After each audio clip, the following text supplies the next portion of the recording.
Hey guys, happy Tuesday. So I'm going to be jumping into today's topic, which is all about protein and how you can look to increase it. One of the things that we generally come across with females in particular, and especially for women who are looking to achieve some fat loss goals, then generally one of the first things that we want to do is look at the protein intake. The reason being because protein is the most thermic macronutrient, which means it has the ability to increase our body temperature, meaning that we are going to be burning more calories more often than when we are consuming, say, carbohydrates and fats.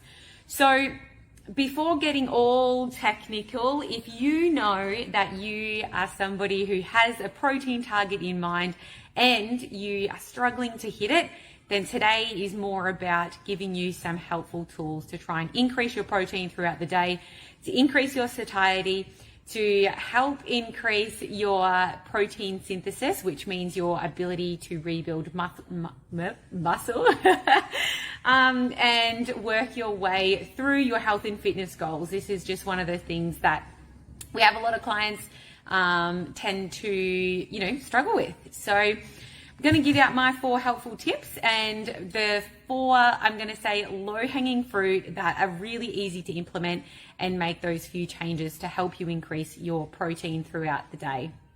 Number 1 is plan your meals around protein rather than planning for, let's say, pasta or risotto or something that is already a carbohydrate-based meal. Let's look at starting that meal or planning that meal with protein in mind first. So as an example, we might think, what's for dinner? I'm not going to have pasta or a pizza, which is actually a carbohydrate base. I'm going to think about what my protein portion for that meal is going to be first.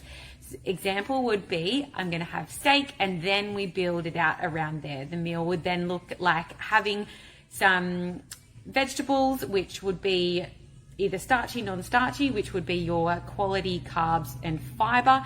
And then depending on the cut of steak, potentially you don't even need to add fats to that meal.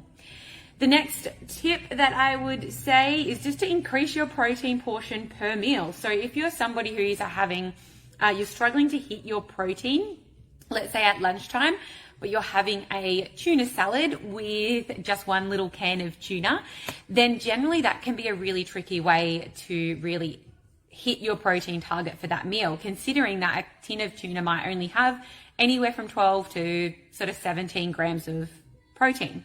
So one thing that you could do is actually add a boiled egg to that. You could add some beans. You could add some extra tuna, for example, or even some cottage cheese. Look at where you can amp up the portion of protein per meal, and this will also help you break it out over the day. Tip number 3 is going to be just to make some higher protein swaps. So an example for that would be, instead of going for, a Yoplait yogurt or something like that, then maybe we could look at a more natural Greek style yogurt. Chobani, YoPro, they're much higher in protein, and they can serve as a snack, or they can be added to a meal to really amp it up as well. Some other swaps that you could make when we're looking at building out a meal would be potentially rice to beans, and then look at the cuts of meat you're having as well. So some cuts of meat per portion, let's say per 100 grams, for example, may actually be more calorie dense depending on the amount of fat. So potentially you could look at getting a leaner cut of meat, which has an increased or a higher amount of protein and a lower amount of fat, but the same amount of calories for a larger serve. So that would be a really good, and I would say smart switch for somebody who is trying to increase your protein over the day. Tip number 4 would be to actually include protein snacks throughout the day. So don't think that protein is only for main meals. A lot of people generally come and we start talking about what kind of snacks they're having, and it is like the carbs and the fats, but then there's not much room or ratio left to protein, which makes it really hard when you have to try and cram all of your protein into the main meals.